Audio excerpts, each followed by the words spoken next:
اعوذ باللہ من الشیطان الرجیم بسم اللہ الرحمن الرحیم تبارک الذی بیدہ الملک وہو علی کل شیء قدیر الذی خلق الموت والحیاۃ لیبلوکم ایکم احسن عملا وہو العزیز الغفور الذی خلق سبع سماوات طباقا ما تری فی خلق الرحمن من تفاوت فارجع البصر هل تری من فطور ثم ارجع البصر کرتین ینقلب الیک البصر خاسئا وہو حسیر وَلَقَدْ زَيَّنَّا السَّمَاءَ الدُّنْيَا بِمَصَابِيحَ وَجَعَلْنَاهَا رُجُومًا لِلشَّيَاطِينِ وَأَعْتَدْنَا لَهُمْ عَذَابَ السَّعِيرِ وَلِلَّذِينَ كَفَرُوا بِرَبِّهِمْ عَذَابُ جَهَنَّمَ وَبِئْسَ الْمَصِيرُ اذا القوا فيها سمعوا لها شهيقا وهي تفور تكاد تميز من الغيظ كلما ألقي فيها فوج سألهم خزانتها ألم يأتكم نذير قالوا بلى قد جاءنا نذير فكذبنا وقلنا ما نزل الله من شيء إن أنتم إلا في ضلال كبير وقالوا لو كنا نسمع أو نعقل ما كنا في أصحاب السعير فَاعْتَرَفُوا بِذَنبِهِمْ فَسُحْقًا لِأَصْحَابِ السَّعِيرِ إِنَّ الَّذِينَ يَخْشَوْنَ رَبَّهُم بِالْغَيْبِ لَهُم مَّغْفِرَةٌ وَأَجْرٌ كَبِيرٌ وَأَسِرُّوا قَوْلَكُمْ أَوِ اجْهَرُوا بِهِ إِنَّهُ عَلِيمٌ بِذَاتِ الصُّدُورِ أَلَا يَعْلَمُ مَنْ خَلَقَ وَهُوَ اللطيف الخبير هو الذي جعل لكم الأرض ذلولا فامشوا في مناكبها وكلوا من رزقه وإليه النشور أأمنتم من في السماء أن يخسف بكم الأرض فإذا هي تمور أم أمنتم من في السماء أن يرسل عليكم حاصبا فستعلمون كيف نذير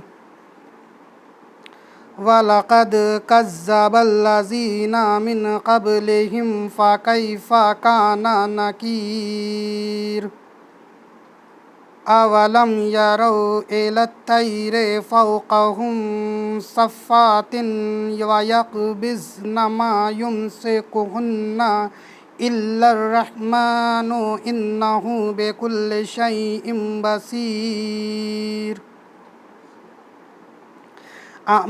أَمَّنْ هَذَا الَّذِي هُوَ جُندٌ لَكُمْ يَنْصُرُكُم مِّن دُونِ الرَّحْمَنِ إِنِ الْكَافِرُونَ إِلَّا فِي غُرُورٍ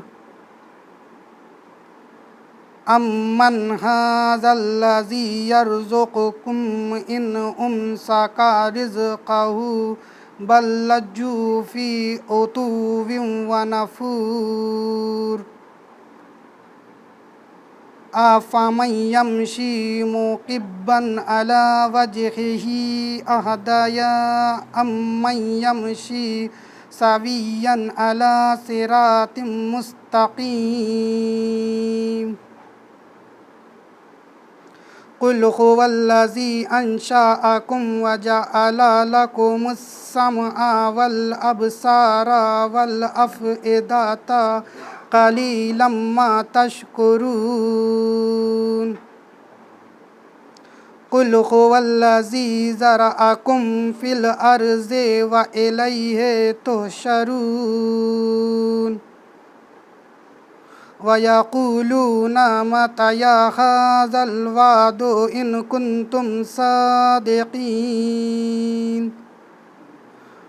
قل إنما العلم عند الله وإنما أنا نذير مبين فلما رأوه زلفة سيئت وجوه الذين كفروا وقيل هذا الذي كنتم به تدعون قل أرأيتم إن أهلكني الله ومن معي أو رحمن فمن يجير الكافرين من عذاب عليم قل هو الرحمن آمنا به وعليه توكلنا فستعلمون من هو في ضلال مبين قل أرأيتم إن أصبح ماؤكم غورا فمن يأتيكم بماء معين اللہم صلی علی محمد وآل محمد۔ آپ حضرات سے گزارش ہے کہ ایک بار سورہ فاطمہ پڑھ کر مرحوم انور حسین ابن سید زاہد علی کاظمی مرحوم کو بخش دیں۔ دیکھا جب باپ کا لاشا تو سکینہ روئی، شمر نے مارا جو درہ، شمر نے مارا جو درہ تو سکینہ روئی۔ دیکھا جب باپ کا لاشا تو سکینہ روئی، نہ ملا پانی اسے آگ بجھانے کے لیے، جل گیا بھائی کا جھولا، جل گیا بھائی کا جھولا تو سکینہ روئی۔ دیکھا جب باپ کا لاشا تو سکینہ روئی، اوڑھ کر سر پہ ردا، کان میں ڈور پہنے ہوئے، سامنے آئی جو رملہ، سامنے آئی جو رملہ تو سکینہ روئی۔ دیکھا جب باپ کا لاشا تو سکینہ روئی، مار کر سید مظلوم کو ہونٹوں پہ چڑھائی، جب ہنسا حاکم کوفہ، جب ہنسا حاکم کوفہ تو سکینہ روئی۔